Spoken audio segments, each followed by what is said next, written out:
Like എൻ്റെ ഭാഗത്തു നിന്നുള്ള എഫേർട്ടെല്ലാം ഞാൻ ഇട്ടിട്ടുണ്ടായിരുന്നു. Classes was so nice. But P11 പ്രത്യേകത എന്നാൽ നമ്മൾ എക്സാം എഴുതുമ്പോൾ നമ്മുടെ state of mind is really important. But നമ്മൾ ഫാക്കൽറ്റി എക്സാമിന് മുന്നേ ഫുള്ളി പ്രിപ്പയർ ചെയ്തിട്ടുണ്ടായിരുന്നു. ആൻഡ് ഓൾസോ ഓഡിയോ ആൻഡ് എഴുതിയിട്ട് നോട്ട്സ് എല്ലാം അയച്ചു തന്നിട്ടുണ്ടായിരുന്നു. ലൈക്ക് പാനിക്കാവും ഫസ്റ്റ് ക്വസ്റ്റ്യൻ വായിക്കുമ്പോൾ ഒന്നും കത്തൂല, but don't give up, continue with your exam എന്ന് പറഞ്ഞിട്ട്. സോ ലിറ്ററലി ഞാൻ ഗിവ് അപ്പ് ചെയ്തതാണ് എക്സാം എഴുതുന്നത് കിട്ടാണ്ട്. ബട്ട് ഫാക്കൽറ്റി പറഞ്ഞ ആ ഒരു കാര്യം കൊണ്ട് ഞാൻ എക്സാം എഴുതിയതാണ്. So I was not sure that exam പാസ്സാവില്ല എന്ന് അറിയില്ലായിരുന്നു.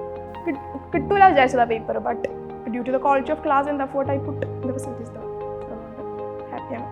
I have never regretted about taking Lakshya as my institute. കാരണം I am okay with every faculties. എല്ലാ ഫാക്കൽറ്റീസിൻ്റെ ക്ലാസ് ആണെങ്കിലും നോട്ട്സ് ആണെങ്കിലും the way they teach is everything is nice. So school പഠിച്ച അല്ലെങ്കിൽ കസിൻസ് ആണെങ്കിലും അല്ലെങ്കിൽ ഫ്രണ്ട്സിൻ്റെ റിലേറ്റീവ്സ് ആണെങ്കിലും കുറേ പേര് ഇപ്പോൾ ഞാനിപ്പോൾ കൊമേഴ്സ് ACCA ചെയ്യണോണ്ട് they use to approach me, നല്ല കോഴ്സ് എവിടെയാണ് എന്നൊക്കെ ചോദിച്ചിട്ട് ACCA ചെയ്യാൻ പറ്റിയത്. So I use to tell them Lakshya because എനിക്ക് എക്സ്പീരിയൻസ് ഉണ്ട്. അപ്പോൾ എനിക്ക് എക്സ്പീരിയൻസ് ഉള്ളത് എനിക്ക് പറഞ്ഞു കൊടുക്കാൻ പറ്റുള്ളൂ.